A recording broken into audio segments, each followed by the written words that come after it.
Hyderabad Metro Rail is starting an all women oriented, women centric, and women managed metro rail station.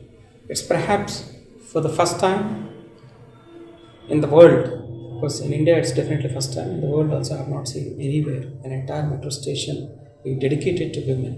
So we're launching the station, and as part of that, day after tomorrow, that is on the 20th, we are launching a 2-month women-oriented exhibition, which is dedicated to the needs of the women and children. Exclusive stalls, about 130 stalls will be there.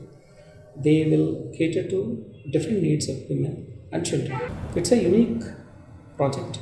It's not Hyderabad Metro Rail. I am not looking at Hyderabad Metro Rail as a simple mass transit project.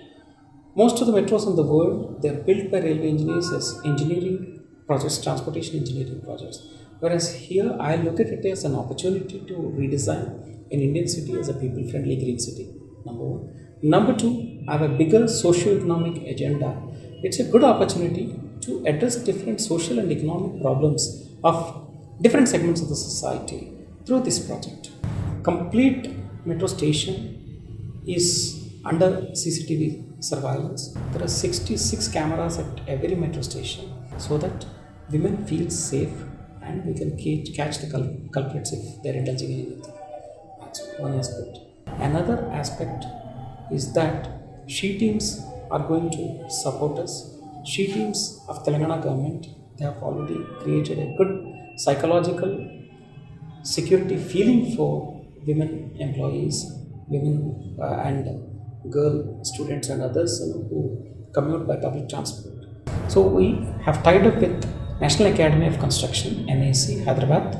They are going to train during this period, initially, this 2 months period, girls and women, different trades, be it bar bending, be it masonry, be it any carpentry or any other skills, especially construction skills and other skills. So that's the effort.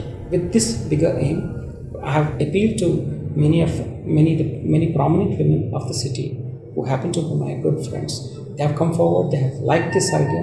They said, yes, we would like to join this movement, and whichever way you want, we would like to encourage this movement. College going girls, school going girls, and women employees, they feel empowered, they feel confident of themselves to take on this male dominated world, to assert their equal rights.